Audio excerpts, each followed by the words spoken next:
ठीक। Okay, so basic physics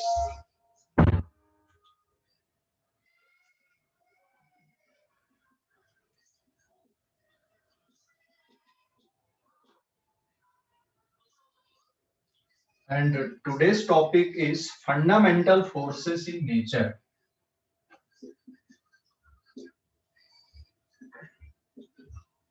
Fundamental forces in nature, है ना?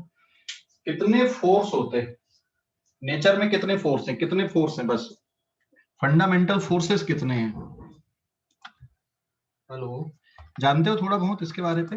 ग्रेविटेशन है, मैग्नेटिक फोर्स है, और तो contact force, non contact force, electrostatic force, और इलेक्ट्रोमैग्नेटिक फोर्स, फ्रिक्शन भी बोलो, स्ट्रिंग का फोर्स भी बोल दो, स्प्रिंग का फोर्स भी बोल दो, वेट भी बोल दिए, है ना?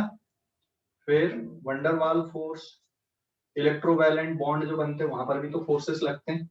हाँ सर, है ना? तो ये समझ लो, बिना फोर्स के क्या हम साइंस को पढ़ सकते हैं आगे, या नेचर को समझ सकते हैं बिना फोर्सेस के? हाँ सर, है ना? नेचर को समझना बहुत थोड़ा टेढ़ा काम हो जाएगा बिना फोर्सेस की स्टडी की, या बिना फोर्सेस को समझे। तो ये जो कहानी है कि भाई डिफरेंट डिफरेंट टाइप के फोर्सेस, जैसे तुमने बताया, है ना, डिफरेंट डिफरेंट फोर्सेस अगर मैं लिख दूं यहाँ पे, तो आज की हेडिंग हमारी है फंडामेंटल फोर्सेस। अब जैसे मैं लिख रहा हूँ ना, वेट, अब किसी ने बोला सर ग्रेविटेशनल फोर्स, फिर किसी ने बोला कौन सा वाला फोर्स बोले थे? मैग्नेटिक, मैग्नेटिक फोर्स, और किसी ने क्या बोला? फ्रिक्शन भी लिख दूं? इलेक्ट्रोस्टैटिक, फ्रिक्शन लिख दिया, चलो इलेक्ट्रोस्टैटिक लिख दिया, और centripetal force, mechanical force, centripetal force, centripetal force, चलो और बोलो। Mechanical force, muscular force. Centripetal force, mechanical force, ये कौन सा फोर्स होता है यार? हाँ सर, मशीन का। अच्छा, और मस्कुलर फोर्स? हाँ सर, ठीक है, और सेंट्रीफ्यूगल, हाँ, सेंट्रीफ्यूगल, ठीक है, और चलो नाम लो और जल्दी, और नाम लो।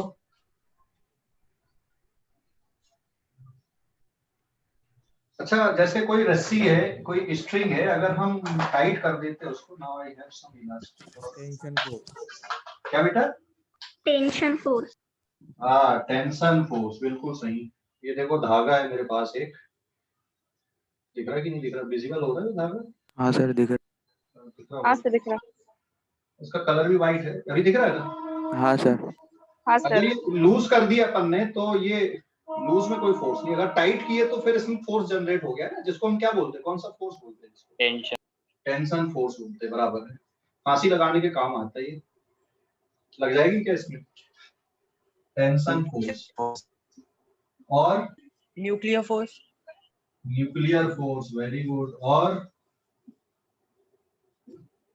Balance, spring unbalanced force.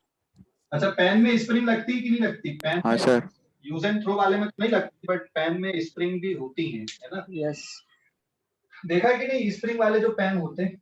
हाँ सर, देखे हो? यस, चलिए देख, मैं दिखा देता हूँ तेरे को। ये मिल गई, एक स्प्रिंग मिल गई, हमारी किस्मत अच्छी थी। दिख रही कि नहीं दिख रही स्प्रिंग? दिख रही क्या? हाँ सर, और ये ऐसा खींचेगा तो क्या करेगी? अपने हाथ को और वापस खींचती है ना? स्प्रिंग फोर्स, और बैलेंस्ड और unbalanced force. Balance unbalance force, dash dash dash dash dash dash dash dash dash, applied force, और अप्लाइड फोर्स ले ले, फोर्स ले ले, पुल ले ले। तो फोर्स का मतलब पुश और एनी पुश और पुल हमने ऑलरेडी पढ़ा हुआ था। तो यहाँ पे हमने इतने सारे फोर्स लिखे, थोड़े फैट लेटर में है, इसने लिखा था कि ये फोर्सेस अब इतने सारे हो गए, आप अलग अलग नाम दे दो फिर, है ना? कितने सारे आप नाम दे सकते हो फिर, ठीक है? जैसे ये मेरे पास डस्टर है, डस्टर में ये जो फोम है इसको मैंने फेविकॉल से चिपकाया हुआ, मैंने मतलब मैन्युफैक्चरर ने लकड़ी के साथ में, तो उसमें भी तो फोर्स लग रहा है ना, इसको चिपकाया गया है तो लगा है कि नहीं लगा कुछ, है ना? हेलो, हाँ सर। ठीक है। और देख लो, इंक व्हाइट बोर्ड पे चिपक रही है, ऐसा नहीं कि अपन ने फंडामेंटल लिखे पूरा फंडामेंटल ऐसा गिर गया, यहाँ से स्लिप हो गया। इंक चिपकी है कि नहीं चिपकी इस पे? हाँ सर, चिपकी है। हाँ चिपकी है। चिपकी है ना, व्हाइट बोर्ड पे इंक हाँ चिपक सर। रही है ना? ऐसा तो नहीं हो रहा जैसे कुछ उसमें देखना हो तुम एक पूरा लेटर ऐसे गिर गए, ऐसा थोड़ी हो रहा है। तो यहाँ पर भी तो फोर्स लग रहा है। कौन सा फोर्स हो रहा है? एडहेसिव। एडहेसिव हुआ है कि नहीं इंक और व्हाइट बोर्ड के बीच में? हुआ है कि नहीं एडहेसिव? हाँ सर। एडहेसिव फोर्स है ना। उसमें फेविकॉल की डिब्बी में लिखा रहता है, कुछ पढ़े हो कि नहीं फेविकॉल? बस अपन खाली हाँ फार्मूला पढ़ के देखो कभी, उसमें प्राइस बस देखते हैं अपन लोग कितने की है, और बाकी थोड़ा और पढ़ते हो। सर अधेसिव टाइप कुछ लिखा रहता है उसमें। हाँ, आर्टिफिशियल एडहेसिव कुछ लिखा रहता है उसमें, ये आर्टिफिशियल एडहेसिव है, ठीक है। तो ये तो इतने सारे हो गए, फिर आपके नाम कम पड़ जाएंगे, बोर्ड कम पड़ जाएगा लिखने के लिए। तो क्या फिर इन सबको अपन फंडामेंटल बोल देंगे कि कुछ के नेचर एक जैसे हैं? सर कुछ के नेचर एक जैसे है ना। बिल्कुल। यहाँ पे तुम देखोगे वेट और ग्रेविटेशनल फोर्स एक ही बात है, लेकिन बाकी जितने भी हमने यहाँ पे लिखे, एक न्यूक्लियर फोर्स एक अलग कैटेगरी का है ना, एक न्यूक्लियर फोर्स कैटेगरी एक अलग कैटेगरी का है। सेंट्रीपिटल नाम है, कोई फोर्स नहीं है, एक रिक्वायरमेंट होती है, आगे पढ़ाऊंगा। सेंट्रीपिटल फोर्स एक नाम होता है ऐसा फोर्स बोलने का, बट एज सच ये इस तरह का कोई फोर्स नहीं कि जैसे इलेक्ट्रोस्टैटिक है या फिर मैग्नेटिक फोर्स है या फ्रिक्शन है। तो centripetal force can be electrostatic, can be friction, can be spring force, can be muscular force, can be tension force, similarly centrifugal also. तो ये कोई ऐसा डायरेक्ट फोर्स नहीं, ये एक रिक्वायरमेंट होती है, ठीक है। अपन लोग आगे पढ़ेंगे जब हम लोग न्यूटन्स लॉ पढ़ते हैं ना, तब फिर ये कॉन्सेप्ट समझ में आती है। तो ये एक कैटेगरी हो गई, ये एक कैटेगरी हो गई, और बाकी जितने भी फोर्सेस आपको दिख रहे हैं, सेंट्रीपिटल में भी ग्रेविटेशनल टाइप में भी वेट टाइप, तो सेंट्रीपिटल के लिए ऐसी कोई कहानी नहीं है ऐसी। और बाकी के जितने भी हैं ये एक अलग कैटेगरी में आते हैं, ये जितने भी फोर्सेस बच रहे थे बाकी, ठीक है। तो एक कैटेगरी ये हो गई, दूसरी कैटेगरी ये हो गई, और जितने भी आपने लिखे हो ये सब एक ही कैटेगरी में आते हैं।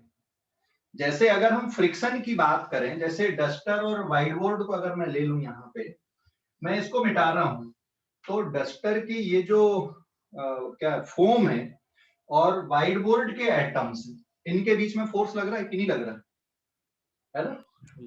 लग रहा है।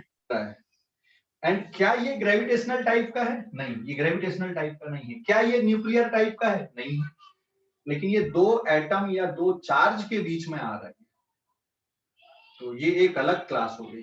तो ये जितने भी हम यहाँ पे लिख रहे हैं एक अलग कैटेगरी है, उसको हम इलेक्ट्रोमैग्नेटिक वर्ड यूज कर लेते हैं। तो फंडामेंटल में ये सभी आपके डिफरेंट डिफरेंट नाम हो सकते हैं, लेकिन जब हम फंडामेंटल फोर्सेस की बात करते हैं तो there are only 4 type of fundamental forces. सिर्फ 4 होते फंडामेंटल फोर्सेस, सिर्फ 4 की कैटेगरी है ये, ठीक है। There are only 4 type of fundamental forces. एक हो गया ग्रेविटेशनल, ग्रेविटेशनल को मैं एफ जी सिंबल ले रहा हूं। एक हो गया इलेक्ट्रोमैग्नेटिक, इलेक्ट्रोमैग्नेटिक, ठीक है, पूरा कंप्लीट आ गया इलेक्ट्रोमैग्नेटिक, इसको मैं डिनोट कर रहा हूं एफ ही से। फिर आते हम nuclear force, nuclear force, and एक और होता दैट इज वीक फोर्सेस, ठीक है। न्यूक्लियर फोर्स को मैं एफ एन से डिनोट कर ले रहा हूं, और जो वीक फोर्स है उसको एफ डब्ल्यू से मैं डिनोट कर देता हूं। तो नेचर में सिर्फ ये 4 टाइप के फंडामेंटल फोर्सेस हैं, only these 4 types are fundamental forces, बस और कोई नहीं। अब इसमें अगर हम बात कर लें तो वेट भी इसी की कैटेगरी में आ जाता है, जिसको आप mg लिखते हो, mg, या फिर आप वेट लिखते हो वेट किस कैटेगरी में आता है? वेट आता है ग्रेविटेशनल फोर्स की कैटेगरी में आता है, ठीक है। Weight is in category of gravitational force. Sir thrust भी आएगा क्या इसमें? क्या बेटा? थ्रस्ट थ्रस्ट नहीं, थ्रस्ट तो कुछ भी हो सकता है ना, किसी भी फोर्स से हो सकता है थ्रस्ट। तो थ्रस्ट का मतलब क्या है? वो तो किसी और दूसरे के पार्ट में भी आ सकता है थ्रस्ट। तो यहाँ पे मैंने क्या लिखा है? वेट लिखा है, ठीक है। तो थ्रस्ट तो इलेक्ट्रोमैग्नेटिक टाइप का भी हो सकता है, न्यूक्लियर टाइप का भी हो सकता है, बट उसके लिए बहुत अंदर तक जाना पड़ेगा हमको। तो थ्रस्ट एक नाम है अलग, मतलब आप किसी और, जैसे यहाँ पे देखो इलेक्ट्रोमैग्नेटिक में इतनी सारी कैटेगरी है, इलेक्ट्रोमैग्नेटिक में इतनी सारी कैटेगरी है आपकी, जैसे इलेक्ट्रोस्टैटिक फोर्स, इलेक्ट्रोस्टैटिक, मैग्नेटिक, ठीक है। फिर tension on string, spring force, cohesive force, adhesive force, ठीक है। Cohesive force, adhesive force, friction, ठीक है, नॉर्मल रिएक्शन,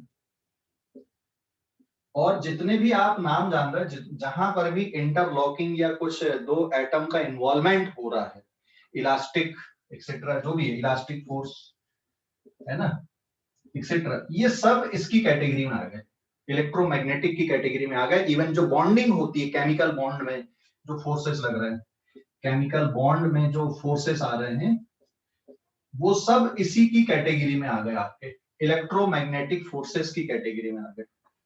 न्यूक्लियर फोर्स ये थोड़ा अलग ही कहानी हो गई। जो न्यूक्लियस के अंदर किसके बीच में ये फोर्स लगता है? That is force between proton neutron, proton proton, neutron neutron, और ये सिर्फ कहां पे रहेगा? Inside the nucleus, inside the nucleus, nucleus के अंदर, ये है nuclear force, inside the nucleus, है ना, न्यूक्लियस के बाहर नहीं, इनसाइड द न्यूक्लियस। और वीक फोर्सेस जैसे अल्फा डी के, बीटा डी के, ये कुछ जो रेडियो एक्टिविटी वगैरह जो प्रोसेस होती है, उसमें जब एमिशन वगैरह होता है तो वहां पे ये फोर्सेस इन्वॉल्व होते हैं। तो नेचर में ये सिर्फ 4 टाइप के फंडामेंटल फोर्सेस हैं, और इसमें सबसे ताकतवर, सबसे स्ट्रॉन्ग, सबसे पावरफुल फोर्स कौन सा है? सबसे स्ट्रॉन्ग फोर्स कौन सा नेचर में? 4 ही फंडामेंटल ग्रेविटेशन नहीं, सबसे स्ट्रॉन्ग होता है nuclear force. Yes, Nuclear force is strongest force in nature. Nuclear force is strongest force in nature, ध्यान देना, ठीक है। तो मैं यहाँ पे इनकी वो लिख रहा हूँ, मतलब स्ट्रॉन्गनेस। न्यूक्लियर फोर्स बहुत स्ट्रॉन्ग होता है, किसके कंपैरिजन में? इलेक्ट्रोमैग्नेटिक के कंपैरिजन में। उसके बाद किसका नंबर आता है? वीक फोर्सेस का नंबर आता है। और सबसे वीक फोर्स पता कौन सा होता है? ग्रेविटेशनल फोर्स, है ना, अमेजिंग। नेचर में सबसे वीक फोर्स कौन सा है? ग्रेविटेशनल फोर्स सबसे वीक है। सबसे स्ट्रॉन्ग तो न्यूक्लियर फोर्स होता है, लेकिन बहुत शॉर्ट रेंज है, इसकी रेंज बहुत छोटी होती है न्यूक्लियर फोर्स की, है ना। न्यूक्लियस के अंदर ही बस लगता है। अब तुम इमेजिन करो न्यूक्लियस खुद कितना छोटा होता है, बराबर है कि नहीं? समझ गए ना? न्यूक्लियर फोर्स सबसे स्ट्रॉन्ग फोर्स है, लेकिन उसकी रेंज बहुत स्मॉल है, ठीक है, रेंज बहुत स्मॉल है, सबसे स्ट्रॉन्गेस्ट है। उसके बाद किसका नंबर आता है? इलेक्ट्रोमैग्नेटिक का। उसके बाद किसका नंबर आता है? वीक फोर्सेस का। उसके बाद किसका नंबर आता है? ग्रेविटेशनल का। तो सबसे वीकेस्ट फोर्स जो है नेचर में, कौन सा है? सबसे वीकेस्ट फोर्स नेचर में ये ग्रेविटेशनल फोर्स। हाँ, तो अभी समझ गए कि नहीं? फोर्स के बारे में थोड़ा और दिमाग में आया कि नहीं? क्लियर हो गया इतना? कोई डाउट इस पे? कोई डाउट बेटा? तो ये एक क्लासिफिकेशन हो गया फंडामेंटल फोर्सेस के हिसाब से। अब फोर्सेस का और एक और क्लासिफिकेशन हो गया। अभी अगर हम फोर्स को क्लासिफाई करें तो depends on nature of force, मतलब फंडामेंटल। तो 4 टाइप के फंडामेंटल फोर्स होते हैं। अब इसके बाद आप और डिफरेंट क्लासिफिकेशन भी कर सकते हो। डिफरेंट क्लासिफिकेशन कैसे कर लो कि जैसे हमने ले लिया कि field force and contact force, है ना। तो अब जो ग्रेविटेशनल फोर्स होता है ये फील्ड फोर्स होता है, और इलेक्ट्रोमैग्नेटिक फोर्स कांटेक्ट फोर्स भी होता है और फील्ड फोर्स भी बनता है। कांटेक्ट में आने पे भी ये फोर्स लगता है और दूर से भी ये फोर्स लगता है। तो फील्ड और कांटेक्ट ये इलेक्ट्रोमैग्नेटिक में आ जाती है। अभी बता रहा हूँ, एक्सप्लेन कर रहा हूँ उसको। तो इस पेज का स्क्रीनशॉट लो आप लोग, जल्दी से स्क्रीनशॉट ले लो। ले लिए? ले लिए क्या? Yes, हाँ sir. सर। सर लिख लिया। हाँ, कुछ पूछना है क्या इसमें? कुछ पूछना है क्या? हाँ सर। हाँ पूछो। तो ये वीक फोर्स मतलब आप उसको थोड़ा एक्सप्लेन कर सकते हो क्या? हाँ देखो, मैं अभी बहुत बेसिक ही एक्सप्लेन कर रहा हूँ, इसके बारे में ज्यादा जानकारी नहीं है। जैसे हमारे पास ग्रेविटेशनल फोर्स के लिए फार्मूला है, फिक्स फार्मूला न्यूटन ने दे दिया है ना। इलेक्ट्रोमैग्नेटिक फोर्सेस के लिए भी हमारे पास फार्मूले हैं। न्यूक्लियर फोर्स के बारे में कोई फिक्स फार्मूला अभी तक नहीं बना है, ठीक है, या नहीं है, नहीं पता अभी हमको भी। मतलब मुझे अकेला नहीं, अभी साइंस में नहीं आया, मतलब फिजिक्स में नहीं आया ऐसा बराबर फार्मूला। एक लॉजिक लगा के आए, थोड़ा बहुत रफ एस्टिमेशन टाइप गया, बट एग्जैक्ट फार्मूलेशन पे नहीं पहुंचे अभी तक, ठीक है। वीक फोर्सेस के लिए भी एग्जैक्टली कोई ऐसा डायरेक्ट फार्मूला नहीं है, लेकिन ये समझ लो जब किसी रेडियो एक्टिविटी जहां पे होती है, जहां पे अल्फा पार्टिकल या बीटा पार्टिकल का एमिशन होता है, तो वहां पे किस तरह से ये इंटरेक्शन होते हैं, वो रिलेटेड है वीक फोर्स, बस तो थोड़ा है। ठीक है। हेलो, हाँ क्वेश्चन पूछो, अभी किसने क्वेश्चन पूछा था? आर यू सेटिस्फाई और नॉट? हेलो, क्वेश्चन किसने पूछा था बेटा? सर सुरभि। हाँ सुरभि, बताओ। अभी ये समझ गए, वीक फोर्सेस के बारे में ज्यादा जानकारी नहीं है हमको भी, बस इतना है कि जहां पे रेडियो एक्टिविटी, सुना है कि नहीं सुना है? हाँ सर सुना है। सुना है। जैसे रेडियम वगैरह, रेडियम जो होते रात में चमकते, लाइट पड़ती तो, है ना, रेडियो एक्टिव मटेरियल है ना। और ऐसे ही और भी मटेरियल्स होते हैं, जैसे यूरेनियम वगैरह हो गया। इन सब में जो प्रोसेस इन्वॉल्व होती है, मैं अभी तुमको 9-10 के हिसाब से बता रहा हूँ मैं अभी, क्योंकि ये जो पार्ट है वो मॉडर्न फिजिक्स का पार्ट है, और 12th स्टैंडर्ड में हम लोग पढ़ते हैं, बिल्कुल एंड में जाके जब पूरी फिजिक्स के बारे में काफी कुछ समझ डेवलप होती है। तो मैं यहाँ पे अगर बताने भी जाऊंगा तो अभी नहीं कैप्चर कर पाओगे तुम लोग, इसलिए मैं बस उतने के हिसाब से बता रहा हूँ तुमको, ठीक है, समझ गया ना। हाँ तो सर। वीक फोर्सेस हैं ये, जहां पे रेडियो एक्टिविटी वगैरह होती है, जहां पे पार्टिकल का एमिशन होता है मैटर से, वहां पे ये फोर्स इन्वॉल्व होता है। बस अभी इतना ही जान लो, और जितना डिटेल में डिस्कशन हमारे पास इन दो फोर्सेस के बारे में है, इन दो के बारे में बहुत ज्यादा डिटेल में डिस्कशन हमारे पास में अवेलेबल नहीं है, ठीक है। समझ गए? समझ गए कि नहीं? तो डिटेल डिस्कशन हमारे पास किन के बारे में है? डिटेल में डिस्कशन किसके बारे में हमारे पास में? ग्रेविटेशन और ग्रेविटेशन इलेक्ट्रोमैग्नेटिक। इलेक्ट्रोमैग्नेटिक। हाँ, ग्रेविटेशनल फोर्स और इलेक्ट्रोमैग्नेटिक फोर्सेस के बारे में डिटेल में डिस्कशन है, लेकिन किन के बारे में डिटेल में डिस्कशन नहीं है हमारे पास में? न्यूक्लियर और वीक फोर्स। न्यूक्लियर फोर्स और वीक फोर्सेस के बारे में बहुत ज्यादा डिटेल में डिस्कशन नहीं है। बहुत ज्यादा थ्योरी तो आई है, लेकिन बिल्कुल एग्जैक्टली फॉलो कर रही है कि नहीं कर रही ये नहीं पता अभी, मतलब बहुत ज्यादा इसमें एक्सपेरिमेंट नहीं हो पाए। उसका रीजन क्योंकि न्यूक्लियस का साइज बहुत छोटा है, उतने माइन्यूट लेवल पे जाके एक्सपेरिमेंट करना बहुत टेढ़ा काम है, मतलब समझ गए कि नहीं। इसलिए इनके बारे में अभी बहुत ज्यादा जानकारी नहीं पता, बट इसका मतलब ये नहीं कि जो न्यूक्लियर साइंस है या जो न्यूक्लियर फिजिक्स है वो डेवलप नहीं हुई है, बहुत डेवलप हुई है, ठीक है। डेवलपमेंट तो बहुत हुआ न्यूक्लियर फिजिक्स में भी, लेकिन अभी भी हमको उसके बारे में एग्जैक्ट इंफॉर्मेशन नहीं पता।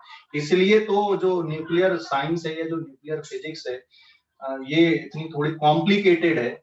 या फिर आप न्यूक्लियर रिएक्टर ले लो या फिर फ्यूजन रिएक्टर ले लो, इतने कॉम्प्लिकेटेड है क्योंकि हमें बहुत ज्यादा उसके बारे में पता ही नहीं है, अंदर की थ्योरी, अंदर कैसी कहानी हो रही है, ठीक है। समझ गए कि नहीं? हेलो, अरे भाई समझ गए कि नहीं? Yes sir. हाँ, तो बहुत ज्यादा नहीं पता है, इसलिए ये इतने कॉम्प्लिकेटेड है। और जब हम इनके बारे में जानने लगेंगे तो फिर वो कॉम्प्लिकेशंस भी क्या हो जाएगी, समझ में आने लगेगी, कम पड़ जाएगी, चीजें और आसान हो जाएंगी, है ना। ठीक है, स्क्रीनशॉट लो इस पेज का, आगे बढ़ते हैं हम लोग। स्क्रीनशॉट लो, ले लिए? हुआ सर। ओके, अब एक और क्लासिफिकेशन है। Are you satisfied with the answer or not? Weak forces के बारे में मैं भी ज्यादा डिटेल में नहीं बता रहा हूँ, न्यूक्लियर फोर्स के बारे में भी ज्यादा डिटेल में नहीं बता रहा हूँ, है ना। थोड़ा सा, और हमारा भी जो 11th-12th में है ना, जो डिटेल डिस्कशन है वो कौन से फोर्सेस के बारे में है ज्यादा? ग्रेविटेशनल फोर्स के बारे में, इलेक्ट्रोमैग्नेटिक फोर्सेस के बारे में। मतलब पूरी 11th-12th की फिजिक्स में अगर तुम देखोगे तो 98% जो डिस्कशन है वो इन्हीं के बारे में है। Only 2% discussion is about nuclear force, and इसके बारे में तो डिस्कशन ही नहीं है। ठीक है, समझ गए? 2% ज्यादा है, 1% आप बोल दो।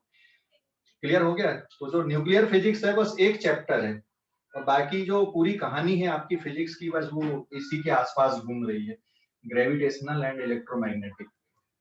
ठीक है, समझ गए कि नहीं? हाँ सर। ओके, स्क्रीनशॉट ले लो इस पेज का, ले लिए? Yes sir. हाँ सर। देन आते हैं, एक और क्लासिफिकेशन है। अभी जैसे किसी बच्चे ने बोला था सर फील्ड फोर्स और कांटेक्ट फोर्स। अब ये फील्ड फोर्स और कांटेक्ट फोर्स क्या होते हैं, है ना, उसको समझ लेते हैं हम लोग। What is field force and what is contact force? Page number 2। What is field force and what is contact force? थोड़ा बताओगे क्या इनके बारे में? फील्ड फोर्स और कांटेक्ट फोर्स के बारे में थोड़ा सोचो, किसको बोलेंगे बेटा? Field force and contact force. हाँ sir field means non contact force होता है क्या? क्या क्या? फील्ड मतलब? Field means non contact force होता है क्या? नहीं, कांटेक्ट और फील्ड फोर्स, कांटेक्ट का मतलब क्या है? फोर्स कब लगेगा? कांटेक्ट का मतलब क्या हो गया? थोड़ा लैंग्वेज पे ही जाएं अपन, है ना। कांटेक्ट फोर्स का मतलब कब लगेगा? सर जब दो चीजें कांटेक्ट में आएगी तब लगेगा ना। बिल्कुल सही। कांटेक्ट फोर्स का मतलब when two body are in contact. Contact force, ठीक है, कौन से हो गए contact force? When two body are in contact, तभी लगेगा ये कांटेक्ट फोर्स, है ना। कांटेक्ट फोर्स तभी लगेगा जब दो बॉडी एक दूसरे के कांटेक्ट में है। अगर मुझे ये जो लिखा हुआ है इसको मिटाना है तो ये ऊपर ऊपर से मिट जाएगा क्या? No sir. क्या करना पड़ेगा? चिपका के मिटाना पड़ेगा।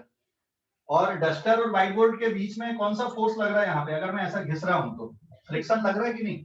हाँ सर लगा। Yes sir. तो कांटेक्ट फोर्स में इसके एग्जांपल अगर मैं लिख दूं यहाँ पे, तो friction is a contact force. Friction is a contact force. जब दो बॉडी जैसे डस्टर और व्हाइट बोर्ड एक दूसरे के कांटेक्ट पे आए और मैं इसको घिस रहा हूं, इनके बीच में रिलेटिव मोशन हो रहा है, तो ये लग रहा है एक। और एक और है कांटेक्ट फोर्स में नॉर्मल रिएक्शन। नॉर्मल रिएक्शन ये भी कांटेक्ट फोर्स है। ठीक है, जैसे यहाँ पे इसको आप इस तरह से समझ लो।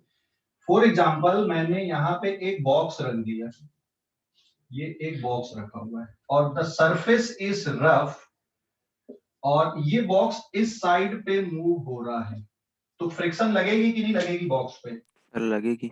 किधर पे लगेगी बॉक्स पे फ्रिक्शन? नीचे में। नीचे में पीछे की तरफ लगेगी ना, ऐसा? हाँ सर। हाँ इस तरह से बनाओगे आप फ्रिक्शन को कि भाई ये इस तरह से फ्रिक्शन लग रही है यहाँ पे, बराबर है? यस और नो? यस। हाँ सर। है ना। तो ये फ्रिक्शन तभी लगेगी ना जब ये कांटेक्ट पे हैं एक दूसरे के। अगर कांटेक्ट ब्रेक हो गया तो ये फ्रिक्शन लगेगी क्या? नो सर नहीं लगेगी। अगर ये मैं ऐसा उसको ऊपर हवा में उठा के सरका दूं तो फ्रिक्शन लगेगी क्या? No sir. नहीं, नो सर। कांटेक्ट पे रहेगा तभी फ्रिक्शन लगेगी। कांटेक्ट हट गया तो फ्रिक्शन नहीं लगेगी, बराबर है? समझ गए? जैसे देखो ये बुक के ऊपर है ना, एससीबी की बुक है मेरे पास, ये डस्टर को अगर मैं इसके साथ कांटेक्ट पे रख के घिस रहा हूं तो फ्रिक्शन लग रहा है, और ऊपर ऊपर ले गया तो फ्रिक्शन लगेगी क्या? No sir. नो नहीं सर। लगेगी, है ना। और एक और फोर्स मैंने बोला है कि ये भी कांटेक्ट फोर्स है, दैट इज नॉर्मल रिएक्शन। देखो बॉक्स, ये जैसे एक बॉक्स है, बॉक्स और ग्राउंड के बीच में भी एक फोर्स लग रहा है ऊपर की तरफ, ऐसा है यहाँ पे, इसको हम बोलते हैं नॉर्मल रिएक्शन। जैसे आप बैठे हो, ये हर कोई ऑब्जेक्ट, जैसे हम भी, जैसे तुम लोग भी जैसे चेयर पे बैठे हो ना, तो चेयर तुम्हारी बॉडी में एक ऊपर की तरफ फोर्स लगा रहा है, जिसको क्या बोलते हैं हम, नॉर्मल रिएक्शन फोर्स बोलते हैं। तो ये जैसे कोई पर्सन है, जैसे ये मैंने ले लिया है ना, ये इसके जूते हैं यहाँ पे मान लो, तो नॉर्मल रिएक्शन लग रहा है कि नहीं लग रहा है? नॉर्मल। यहाँ पे ये वाले पैर पे N1 और ये वाले पैर पे कौन सा हो गया, N2 हो गया, है ना, ये नॉर्मल रिएक्शन। तो दो बॉडी के कांटेक्ट पे होने के कारण जितना नॉर्मल इस पे लग रहा है उतना ही ये जमीन पे भी लगाएगा, ये ऐसे N1 डैश N2 डैश, ऐसे ये वाला भी इधर पे भी लगेगा N डैश। ये ग्राउंड पे लग रहा है, पर्सन ने लगाया, और ये पर्सन पे लग रहा है, ग्राउंड ने लगाया। अभी फर्स्ट रीडिंग चल रही है, कोई बात नहीं, कोई इशू नहीं, जब हम न्यूटन्स लॉ पढ़ते तो पूरा और डिटेल में जाते इसके बारे में। तो फ्रिक्शन और ये नॉर्मल, ये कैसे हो गए, कांटेक्ट फोर्स हो गए। अगर मान लो मैं यहाँ पर बुक से ये वाले डस्टर को थोड़ा ऊपर उठा दूं तो नॉर्मल लगेगा कि खत्म हो गया? खत्म हो गया, कांटेक्ट लूज हुआ। कांटेक्ट अगर लूज हुआ तो नॉर्मल भी खत्म हो गया, है ना। कांटेक्ट अगर लूज हुआ तो नॉर्मल भी खत्म हो गया, कांटेक्ट अगर लूज हुआ तो फ्रिक्शन भी खत्म हो गया। बात समझ गए कांटेक्ट फोर्स का मतलब? हेलो, अच्छा, टाइप है, चाहे नॉर्मल रिएक्शन की बात करें हम या फिर फ्रिक्शन की बात करें, ये किस टाइप के फोर्स है, ये इलेक्ट्रोमैग्नेटिक है। ये जो दोनों फोर्स हैं, नॉर्मल रिएक्शन एंड फ्रिक्शन, ये किस टाइप के फोर्स है बेटा? They are electromagnetic. समझ गए? थोड़ा बहुत माइन्यूट सेंस पे जाके सोचना इलेक्ट्रोमैग्नेटिक क्यों है, क्योंकि डस्टर और व्हाइट बोर्ड के ले हम तो डस्टर के ये जो फॉर्म है इसके पार्टिकल और व्हाइट बोर्ड के पार्टिकल आपस में क्या हो रहे हैं, फोर्स लगा रहे हैं, है ना। And it is other than gravitational force, कुछ चार्ज से रिलेटेड है ये फोर्स। इसके इसके इसके जो एटम्स हैं और इसके जो एटम है फोम के एटम, ये आपस में क्या हो रहा है, इंटरैक्ट हो रहे हैं, इसलिए हम क्या बोल रहे हैं, इसको इलेक्ट्रोमैग्नेटिक टाइप बोल रहे हैं। तो नॉर्मल और फ्रिक्शन एंड इवन ये जो स्ट्रिंग लिया मैंने, रस्सी लिया हूं, इसको अगर हम टाइट कर रहे हैं तो ये जो टेंशन फोर्स हो रही है, क्योंकि इसमें भी एटम्स इन्वॉल्व हो रहा है, एटम खींचना चाह रहा है लेकिन नहीं खींच पा रहा है ना, ये भी कौन सा है, इलेक्ट्रोमैग्नेटिक फोर्स है। और इवन स्प्रिंग में भी जब आप खींचते हो तो उसके एटम क्या होते हैं, थोड़े दूर जाते हैं, है ना। या फिर आप रबड़ ले लो, रबड़ को खींचो तो उसमें भी एटम क्या होते हैं, दूर जाते हैं। मतलब कौन सा फोर्स है ये, इलेक्ट्रोमैग्नेटिक टाइप का फोर्स है। एंड इवन यहां पर देखो, जब मैंने लिखा जैसे कांटेक्ट फोर्स व्हाइट बोर्ड पे लिखा तो इंक इस पे चिपक गई है, तो इंक के एटम और व्हाइट बोर्ड के एटम ने एक दूसरे को बाइंड कर लिया, चिपका लिया, जिसको हम एडहेसिव फोर्स बोल रहे हैं। It is also electromagnetic type. समझ गए कि नहीं? हाँ सर। क्लियर हो गया?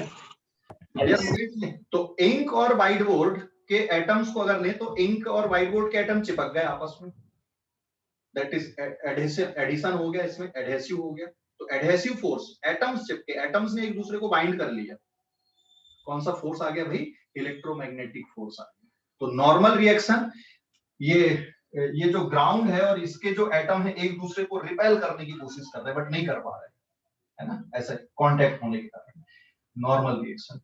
ये बॉक्स इधर मूव कर रहा है, सरफेस थोड़ी सी रफ आप इमेजिन कर लो, तो ग्राउंड के पार्टिकल और इसके पार्टिकल एक दूसरे के ऊपर क्या हो रहा है, स्लाइड होना चाह रहा है, ऐसे ऐसे कुछ लॉकिंग होती है, स्लाइड होना चाहते, नहीं होने देना चाहते स्लाइड। ये जो फोर्स आ रहा है, कौन सा बोल दिया आपने उसको, ब्रॉड सेंस में क्या बोल दिया आपने उसको, फ्रिक्शन नाम दे दिया। कौन सा फोर्स है, वो भी इलेक्ट्रोमैग्नेटिक टाइप का फोर्स है। समझ गए कि नहीं? तो कांटेक्ट फोर्स समझ में आया कि नहीं आया? हेलो, हाँ सर। ठीक है, स्क्रीनशॉट पर आया। क्या बेटा? हेलो, कुछ बोल रहे हो, बोलो जल्दी से, आगे बढ़ेंगे अपन। नहीं सर। ओके, स्क्रीनशॉट लो। अब आते हैं हम फील्ड फोर्सेस। स्क्रीनशॉट ले लो, फील्ड फोर्सेस के बारे में समझते हैं। स्क्रीनशॉट लो जल्दी से, ले लिए? Yes, sir. Yes, sir.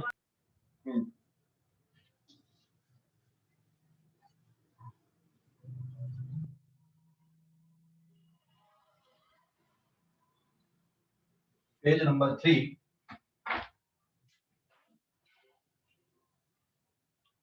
Field force.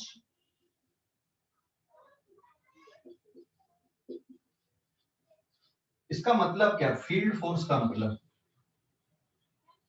जब दो बॉडी एक दूसरे को दूर से ही फोर्स लगा दे, पास में भी ना आए, मतलब चिपकने की जरूरत नहीं है, दूर से ही लग जाए, कौन सा फोर्स बोलेंगे?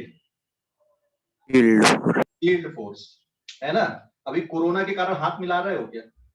नो कोरोना कौन सा तो फोर्स? सर सर, फील्ड कौन सा फोर्स हो गया? फिर फील्ड हो गया कि कांटेक्ट वाला हो गया? सर, फील्ड कांटेक्ट कांटेक्ट वाला कैसे हो गया? कांटेक्ट में आएगा तो पकड़ेगा, और अपन क्या कर रहे हैं भाई? दूर से ही नमस्कार कर रहे हैं। हाँ बस नमस्कार है ना, हाथ थोड़ी मिला रहे, गले थोड़ी मिल रहे, ठीक है? समझ गए ना? तो जो कोरोना में जो एक दूसरे के ऊपर जो फोर्स लग रहा है, मतलब भाई दूर ही रहो, कौन सा हो गया? ये फील्ड वाला हो गया, है ना? तो जब दो बॉडी के बीच में दूर से ही फोर्स लगने लगे तो कौन सा बोलेंगे हम उसको? फील्ड फोर्स फील्ड फोर्स बोलेंगे। मतलब कांटेक्ट में होने की जरूरत नहीं है दो बॉडी के बीच में, दो बॉडी के बीच में कांटेक्ट होना जरूरी नहीं है। If two body exert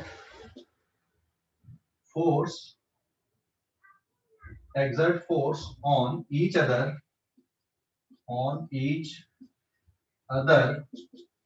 from distance, तो हम उसको क्या बोल देंगे भाई? ये फील्ड फोर्स है। तो अब थोड़ा दिमाग में जरा सोचो, ये तो मैंने एक जनरल पर्पस के लिए बताया था कोरोना वाली बात, बट थोड़ा सोचो, हम साइंटिफिक फॉर्म पे आते, पढ़े लिखे के हिसाब से हम लोग जवाब देते हैं।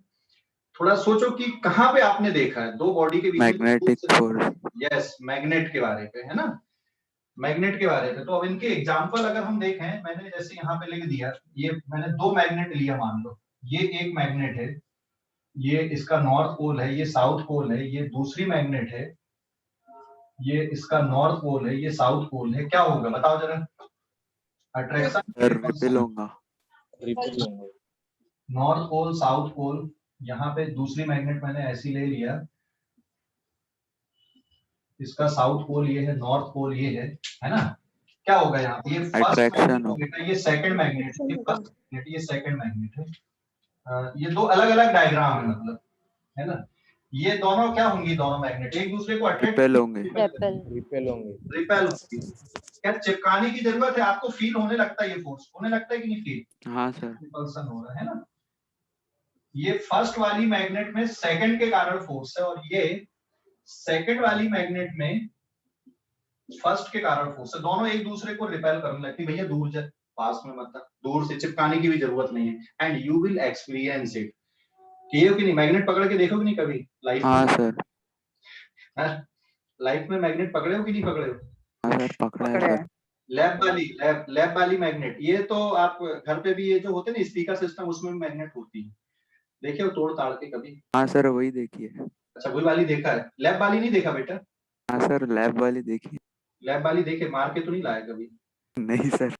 और बहुत सारे बच्चे कर लेते हैं ऐसे, मैं उसमें बुराई नहीं मानता हूँ, बच्चों के अंदर क्यूरियोसिटी होती है ना? जब भी मैग्नेट एग्नेट देख लिए, लेंस देख लिए, तो क्योंकि इजिली अवेलेबल नहीं है मेरे हिसाब से, तो स्कूल में ना भले 100 रुपए ज्यादा ले लें बच्चों से फीस के नाम पे, लेकिन उनको मैग्नेट दे देगी, भैया ये मैग्नेट हो, ये इसको ले जाओ, ये लेंस है, इसको ले जाओ।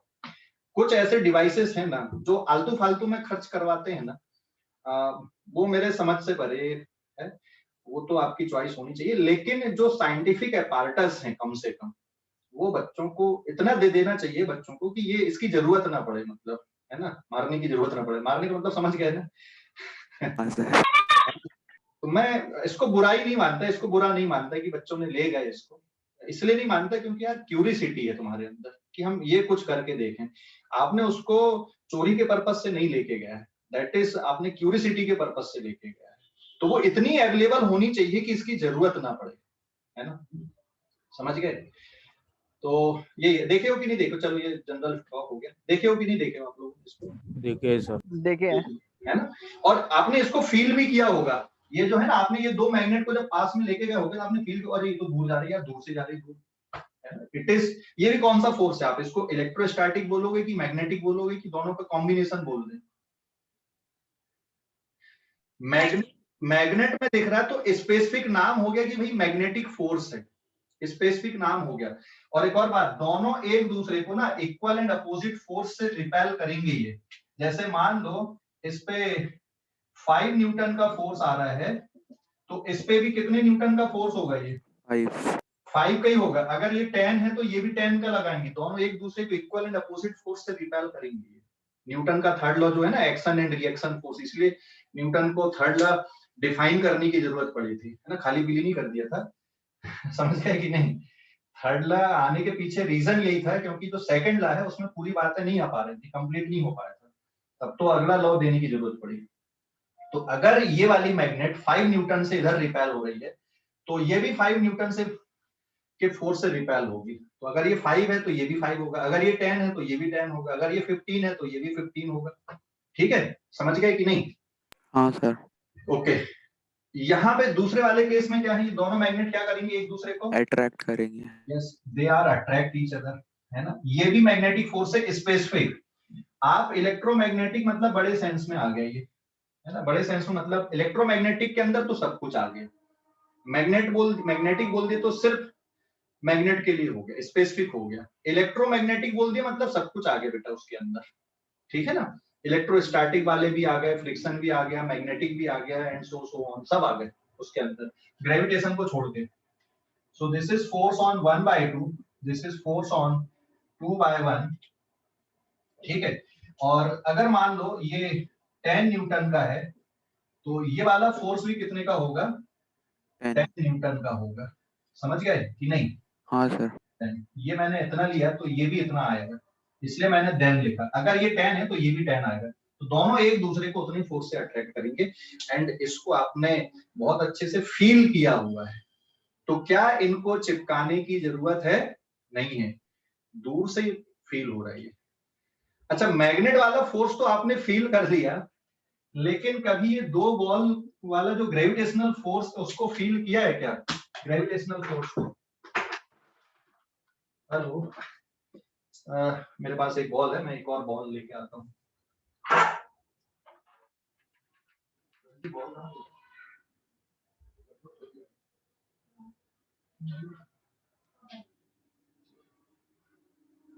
सो लुक एट हियर, मेरे पास ये दो बॉल है ना, ठीक है ना। हाँ सर। क्या ये फील कर रहे हो क्या, ये मेरे हाथ में रखी हुई ये एक दूसरे की तरफ आ रही है, फील होता है क्या हमसे। नहीं सर। नहीं होता, but you can feel their weight, weight फील कर सकते हो आप, लेकिन ये दोनों एक दूसरे के पास में आ रही ये नहीं फील कर सकते। लेकिन अगर हम इसको एक ऐसे स्पेस पे चले जाएं, हम ग्रेविटी फ्री स्पेस पे चले गए और इनको छोड़ दिया जाए तो क्या होंगी, ये आपस में चिपक जाएंगी, है ना। जैसे जैसे हमें वेट क्यों फील हो रहा है, अगर मैंने ये बॉल को ड्रॉप किया तो ये नीचे जा रही है, क्यों, कौन खींच रहा है इसको, ग्रेविटी।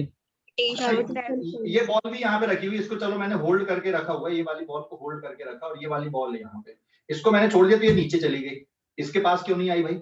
ये भी तो इसको, इसमें इन दोनों के बीच में भी तो आपस में ग्रेविटेशनल फोर्स लग रहा है ना, इधर क्यों नहीं आई, नीचे क्यों गई है, क्योंकि उसमें फोर्स कम है।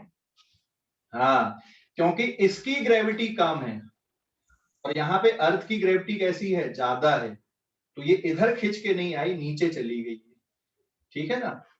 तो हमारे आसपास सराउंडिंग में जितनी भी बॉडी हैं सब एक दूसरे के ऊपर ग्रेविटेशनल फोर्स लगाती हैं, सब की सब लगाती हैं, समझ गए ना। लेकिन यहाँ पे नेचर में जो सबसे ज्यादा पावरफुल ग्रेविटेशनल फोर्स है वो किसके पास है, अर्थ के सन। हाँ बोलो बेटा, सन के पास है। हाँ, अर्थ के पास में सबसे पावरफुल ग्रेविटेशनल फोर्स है, इसलिए यहाँ पे अर्थ सरफेस में जो भी चीज अगर गिरेंगी तो वो नीचे ही गिरेंगी, क्योंकि अर्थ का ग्रेविटेशनल फोर्स पावरफुल है। थोड़ी देर के लिए मान लो अर्थ की ग्रेविटी खत्म हो गई, थोड़ी देर के लिए इमेजिन करो अर्थ की ग्रेविटी खत्म हो गई और मैंने अगर इसको यहाँ से छोड़ा तो क्या होगा? दोनों ऊपर से उड़ जाएंगे हवा में। क्या? फिर ऐसे हवा में उड़ जाएंगे ना।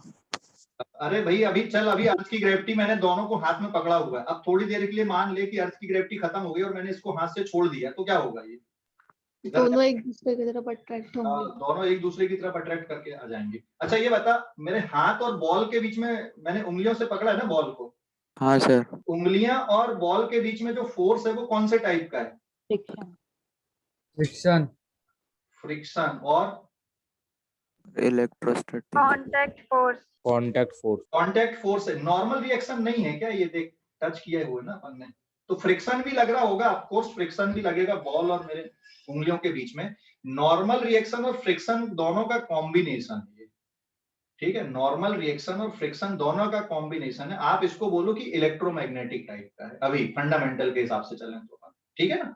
तो मेरे बॉल और मेरी उंगलियों के बीच में जो फोर्स आ रहा है अभी, दैट इज किस काइंड का फोर्स है? ये इलेक्ट्रोमैग्नेटिक टाइप का फोर्स है। समझ गए? Hello? Yes sir. Yes sir. पक्का? कोई डाउट अभी इस पे? No sir. तो ग्रेविटेशनल फोर्स भी कौन सा फोर्स होता है? फील्ड फोर्स होता है। ये मान लो सन है, ये मान लो अर्थ है, क्या कर रहे हैं दोनों? एक दूसरे को फोर्स लगा रहे हैं। फोर्स लगा रहे हैं। ये मून है यहाँ पे छोटा सा, तो सन और अर्थ भी दूर से ही एक दूसरे पे फोर्स लगा रहे हैं। This is force on sun by earth, this is force on earth by sun. और ये बढ़िया घूम रही है इसके चारों तरफ अर्थ, और मून अर्थ के चारों तरफ घूम रहा है। फिर this is force on earth by moon and this is force on moon by earth. समझ गए कि नहीं? हाँ sir. Force on earth by moon and this is force on moon by earth. Clear हो गया? तो ये दूर से ही फोर्स लग रहा है यहाँ पे, तो ये भी कौन से फोर्स हो गए आपके? This is also field force, मतलब बॉडी के कांटेक्ट में होने की जरूरत नहीं है। समझ गए कि नहीं? हेलो? Yes sir. कोई डाउट बेटा इस पे? सर। No sir. बोलो, सब क्वेश्चन आने दो अभी तुम्हारी तरफ से। Yes sir. हाँ, कोई क्वेश्चन है मन में? सर आपने अभी बताया ना, जो बॉल है ग्रेविटी खत्म होने के बाद में दोनों एक दूसरे की तरफ अट्रैक्ट होंगे। हाँ, सर उसमें से मैंने एक बॉल हटा के एक बॉल को जमीन पे छोड़ दिया और अर्थ की ग्रेविटी खत्म हो गई, तो वो कहाँ जाएगा बॉल? मतलब कि एक बॉल को, अच्छा ऐसा बोल रहा है कि एक को चल, ये मेरे हाथ में अभी होल्ड है, थोड़ी देर की अपन बोलती है कि ग्रेविटी खत्म हो गई है ना, हाँ। तो कहाँ पे जाएगी? वहीं पे रहेगी फिर जहाँ पे है। नहीं सर, उसको ग्राउंड पे रख दिया तो। किसको ग्राउंड पे रख दिया तो? अच्छा चल, ऐसा मान रहा है क्या तू? ऐसा बोल रहा है कि चल ये ग्राउंड है मान ले, और इस पे बॉल को रख दिया, ऐसे ही कुछ। हाँ सर। अब कहाँ पे जाएगी अगर अर्थ की ग्रेविटी थोड़ी देर के लिए खत्म हो गई मान ले तो? ऐसा हाँ हाँ। यहीं से रहेगी, कहीं नहीं जाएगी।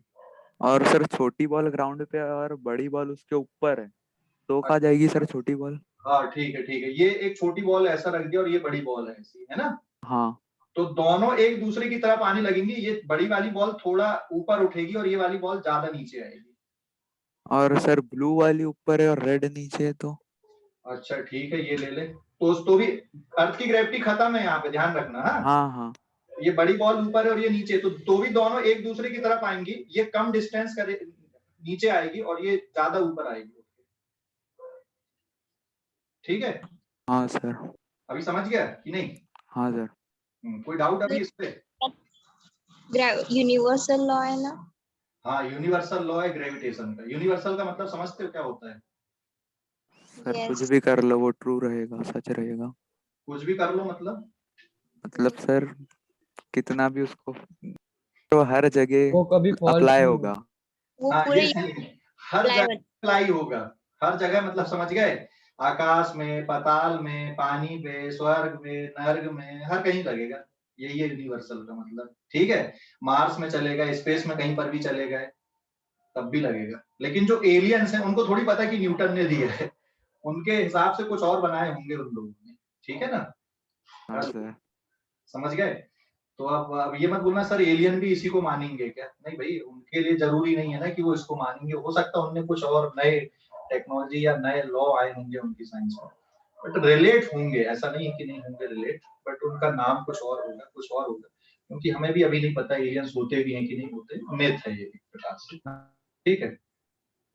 हाँ, लेकिन हम बीइंग अ साइंस हम इस चीज को नहीं नकार सकते कि और कोई सोलर सिस्टम नहीं है यूनिवर्स में, है ना। जैसे हमारा एक सोलर सिस्टम है, यूनिवर्स में और भी सोलर सिस्टम होंगे, यूनिवर्स में और कहीं पर भी लाइफ होगी, है ना। हम इस चीज को ये नहीं कर सकते कि होगी नहीं, बस हम ऐसा नहीं कि सिर्फ यही अर्थ अकेले पे लाइफ है, और ऐसा भी नहीं है कि सिर्फ हमारा अकेला सोलर सिस्टम है, इतना बड़ा यूनिवर्स है, और भी सोलर सिस्टम्स होंगे और वहां पर भी लाइफ होगी, वहां पर भी लोग रह रहे होंगे, लोग मतलब जो लाइफ है ना, तो उनका भी कुछ होगा, सोच होगा उनका भी, ऐसा कुछ अभी हमें भी नहीं पता बहुत ज्यादा इसके बारे में, है ना। समझ गए कि नहीं। हाँ सर। Yes, sir. हाँ बोलो बेटा, कुछ पूछना है। तो ये भी कौन सा फोर्स हो गया, ये भी फील्ड फोर्स हो गया, स्क्रीन सर। हाँ बोलो। सर ये जो डायग्राम है सन और अर्थ वाली, उसमें से अर्थ की ग्रेविटी खत्म हो गई तो सन के अंदर चली जाएगी। अर्थ की ग्रेविटी खत्म हो गई तो सन के अंदर चली जाएगी, नहीं सर सन ही खींच रहा है ना सिर्फ उसको। मून भी खींच रहा है, सन भी खींच रहा है, चल थोड़ी देर के लिए मैं मून को मिटा भी दूं, और अर्थ की ग्रेविटी खत्म होने से नहीं, ये बोल कि सर अगर अर्थ इसके तरफ घूमना बंद कर दे तो ये क्या होगा फिर, ऐसा है वो, अगर ये घूमना बंद कर दे, थोड़ी देर के लिए रोक दो अर्थ को, यहाँ पे जैसे अर्थ घूम रही है सन के चारों तरफ, ऐसा ये घूम रही है, अगर हम मान लो किसी तरीके से हमने रोक दिए, सुपर नेचुरल पावर है हमारे पास में, और किसी तरह से अर्थ को घुमाना छोड़ दिए, रोक दिए, क्या होगी, सन के अंदर चली जाएगी फिर। समझ गए। हाँ सर। अभी अभी भी ऐसा नहीं है, अभी भी ये फ्री फॉल है, अभी भी ऐसा थोड़ी है, अभी भी फ्री फॉल है, लेकिन पहुंच नहीं पा रही, घूमते जा रही, घूमते जा रही, पहुंचने की कोशिश कर रही लेकिन नहीं पहुंच रही है। लेकिन ये कब कब पहुंच जाएगी इसके पास, अगर इसका घूमना बंद हो जाए सन के चारों तरफ, तो फिर यहाँ पे पहुंच जाएगी। समझ गए। ये हाँ जस्ट लाइक जैसे मैं एक बॉल को या किसी चीज को बांध के घुमा दूं, मेरे पास कोई ऐसा ऑब्जेक्ट नहीं दिख रहे हैं, ठीक है, चलिए पेन को ही ले लेता हूँ, मार्कर को। ये जैसे मैंने रस्सी से इस मार्कर को बांध दिया यहाँ पे, और अब मैं इसको अगर घुमाता हूं मैं, है ना, एक कैप ले,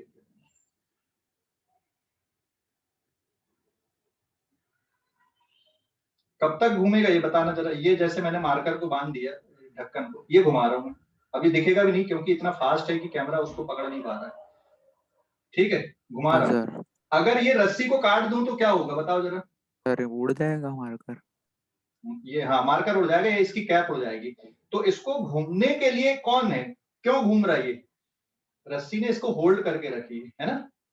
अगर रस्सी काट दिए, रस्सी का फोर्स अगर हट गया तो ये घूमना चालू रहेगा कि उड़ जाएगा, ये टेंडेंसी सर उड़ जाएगा ना। उड़ जाएगा, बराबर है। तो ये भी वैसे ही है।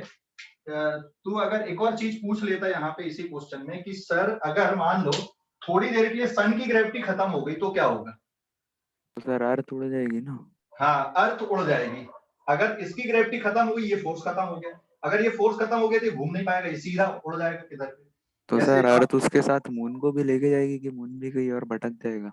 नहीं, अर्थ अपने साथ मून को भी साथ में लेके चलेगा, है ना, क्योंकि इन दोनों के पास ज्यादा, देख मून और अर्थ के बीच में जो फोर्स लग रहा है वो, जैसे मून और सन के बीच में भी फोर्स है, ग्रेविटेशनल फोर्स। एक मिनट में उस स्ट्रक्चर को बनाता हूँ, स्क्रीनशॉट लेना है इस पेज पे, ले लिए, ले लिए क्या। Yes, sir. सो हाँ सर। तो फील्ड फोर्स आई थिंक आप लोगों को दिमाग में आया होगा कुछ, और एक क्वेश्चन निकल के आया इसके दिमाग में, चलो पहले हम उसका जवाब ढूंढते हैं। क्वेश्चन ये आया कि this is the sun and this is earth and this is moon, कहीं पर भी हो सकते हैं, ठीक है। तो जो फोर्सेस लग रहा है वो कैसे लग रहे हैं? Oh man. Force on sun by earth. This is force on earth by sun. This is force on earth by moon. This is force on moon by earth. और मून और सन के बीच में भी फोर्स लगते, पता है कि नहीं लगते? हाँ सर। इसके बीच में भी फोर्स है, लेकिन ये उतना स्ट्रॉन्ग नहीं है. Force on sun by moon and this is force on moon by sun. तो कुछ इस तरह के पेयर्स बन रहा है ये फोर्सेस के. और जो अर्थ है वो सन के चारों तरफ घूम रही है, जो मून है वो अर्थ के चारों तरफ घूम रहा है.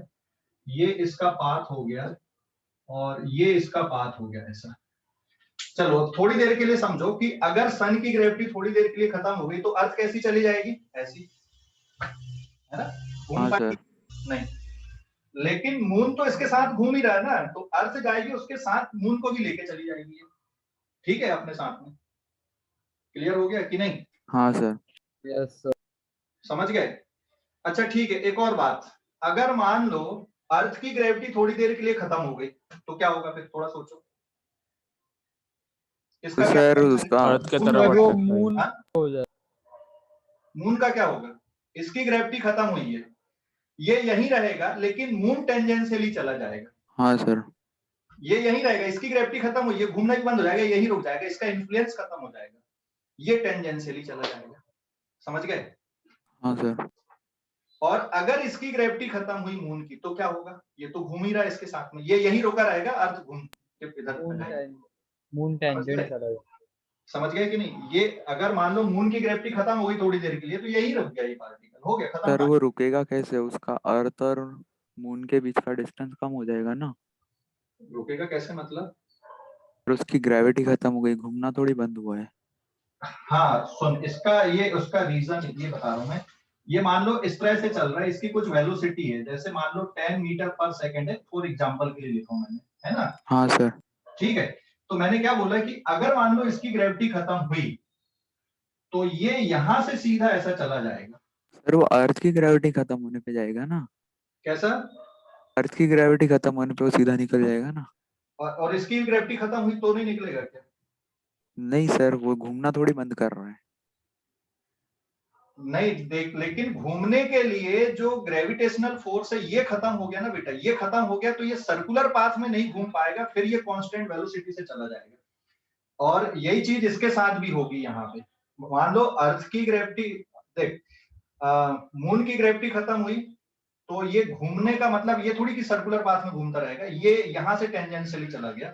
थोड़ा और आते, अर्थ की ग्रेविटी खत्म होती है मान लो, तो अर्थ कैसी चलेगी?